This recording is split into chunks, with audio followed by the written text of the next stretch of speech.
28મી March 2026 શનિવાર. પ્રભુ પૈગંબર હસ્કીલના મુખે ઇઝરાયેલીઓને સ્વદેશ પાછા લાવવાની, એક પ્રજા બનાવવાની, તેમના રખેવાળ તરીકે એક કાયમી રાજા નીમવાની પોતાની યોજના જાહેર કરે છે. ઈસુ એ પણ આખી માનવજાતને એક ઝોક બનાવી અને તેના એકમાત્ર ગોવાળ બનવાની યોજનાને નક્કર રૂપ આપ્યું. માત્ર ઇઝરાયેલીઓ જ એક નહીં થાય, પણ આખી માનવજાત એક થશે.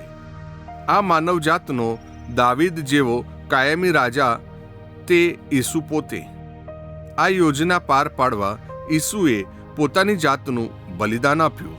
આખી માનવજાતે પાપ કર્યું છે.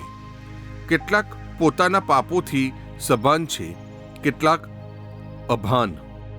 ઈસુ આ માનવજાતને પાપથી અને તેના પરિણામથી મુક્ત કરવા પાપનું પરિણામ મૃત્યુ સ્વીકારી લે છે. મીણબત્તી પોતે ઓગળી અન્યને પ્રકાશ આપે છે. ઈસુના મૃત્યુ અને પુનરુત્થાનની અસર ધીમે ધીમે પ્રસરી રહી છે. પ્રસ્તુત કરતા અમૃતધારા Don Bosco animation centre, Kapadvanj.